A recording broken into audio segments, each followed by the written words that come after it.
നരേന്ദ്രമോദി പറയുന്നതിനപ്പുറത്തേക്ക് ഒരു വാചകം അവർക്ക് പറയാൻ കഴിയില്ല. അമിത്ഷാ ഒന്ന് കണ്ണുരുട്ടി നോക്കിയാൽ ഇതിൽ പല എം പിമാർക്കും നേരെ നിവർന്നു നിൽക്കാൻ പോലും കെൽപ്പില്ലായിരുന്നു. അതേ രീതി വീണ്ടും തുടരാമെന്ന് വിചാരിക്കുന്നെങ്കിൽ അത് പാടെ തെറ്റിച്ചുകൊണ്ട് ശിവരാജ് സിംഗ് ചൗഹാൻ എന്ന മറ്റൊരു ശക്തി കേന്ദ്രം BJPക്ക് അകത്ത് ഉടലെടുത്ത് കഴിഞ്ഞിരിക്കുന്നു. മധ്യപ്രദേശ് രാഷ്ട്രീയത്തിൽ പയറ്റിത്തെളിഞ്ഞ ശിവരാജ് സിംഗ് ചൗഹാൻ ഏറെ നാൾ അവിടുത്തെ മുഖ്യമന്ത്രിയായിരുന്നു. അദ്ദേഹത്തിനെ നിസ്സാരമായി മുഖ്യമന്ത്രി സ്ഥാനത്ത് നിന്നും നീക്കിയ നരേന്ദ്രമോദിയുടെ തന്ത്രം അത് ഒരിക്കലും ശിവരാജ് സിംഗ് ചൗഹാൻ അനുകൂലികൾക്ക് അത് വിശ്വസിക്കാൻ പോലും കഴിഞ്ഞിരുന്നില്ല. എന്നാൽ ഇപ്പോൾ പൂർവാധികം ശക്തിയോടുകൂടി ശിവരാജ് സിംഗ് ചൗഹാന്റെ നേതൃത്വത്തിൽ പ്രത്യേകമായി ഒരു ബ്ലോക്ക് എം പിമാർ മാറിക്കഴിഞ്ഞിരിക്കുന്നു. ഏകദേശം 40ഓളം എം പിമാർ ശിവരാജ് സിംഗ് ചൗഹാൻ അനുകൂലികളാണ് എന്ന് വ്യക്തമാകുന്ന തരത്തിലേക്ക് കാര്യങ്ങൾ വരികയാണ്. അങ്ങനെ വരുമ്പോൾ മോദിയെയും അമിത്ഷായെയും മാത്രം അംഗീകരിക്കാൻ അവർ ഒരുക്കമാവില്ല. ശിവരാജ് സിംഗ് ചൗഹാനാണ് ഭാവി പ്രധാനമന്ത്രി എന്ന രീതിയിലേക്ക് കാര്യങ്ങൾ കൊണ്ടുപോകാൻ അവർ തീരുമാനിക്കുകയാണ്.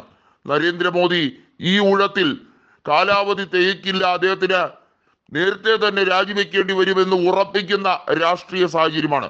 അങ്ങനെ വന്നാൽ കൃത്യമായും നരേന്ദ്രമോദി തന്റെ സർക്കാർ രാജിവെച്ചിരിക്കുന്നു എന്ന് രാഷ്ട്രപതിയെ അറിയിക്കുന്ന രാഷ്ട്രീയ സാഹചര്യം പോലും വന്നേക്കാം. ഇതാണ് ഏറ്റവും വലിയ ട്വിസ്റ്റ് എന്ന് പറയുന്നത്. അതായത് കോൺഗ്രസ് അല്ലെങ്കിൽ ഇന്ത്യ മുന്നണി BJP സർക്കാരിനെ തള്ളിയിടേണ്ട കാര്യമില്ല, അവിശ്വാസം അവതരിപ്പിക്കേണ്ട കാര്യമില്ല. അല്ലാതെ തന്നെ BJPക്ക് അകത്ത് ശക്തി ദുർഗങ്ങൾ 2ഉം 3ഉമൊക്കെയായി മാറുന്ന കാഴ്ച.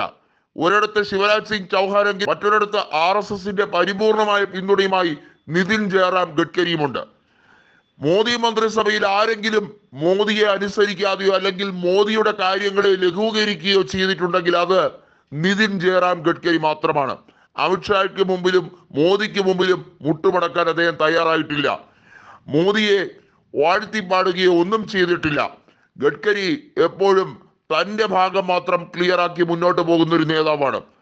RSSന്റെ മാത്രം പിന്തുണ എന്ന രീതിയിലാണ് ഈ നാഗ്പൂർ MP എപ്പോഴും പ്രവർത്തിച്ചിട്ടുള്ളത്. ഗഡ്കരി ട്രാൻസ്പോർട്ടേഷൻ വകുപ്പും കൊണ്ട് ഒതുങ്ങിയിരിക്കുമെന്ന് വിചാരിക്കേണ്ട എന്നാണ് RSSും താക്കീത് നൽകിയിരിക്കുന്നത്. വളരെ വ്യക്തമായി കഴിഞ്ഞിരിക്കുന്ന ഒരു കാര്യം, അമിത്ഷായും നരേന്ദ്രമോദിയും നയിക്കുന്ന ആ ഒരു രീതി ആയിരിക്കില്ല ഇന്ത്യയിൽ എന്നുള്ളത് വ്യക്തമാക്കിക്കൊണ്ട് നിതിൻ ഗഡ്കരിയും ശിവരാജ് സിംഗ് ചൗഹാനും മുന്നോട്ട് നീങ്ങുമ്പോൾ BJPക്കുള്ളിൽ തന്നെ പൊട്ടിത്തെറി അതിരൂക്ഷമാകും എന്നുള്ളത് വ്യക്തമാണ്.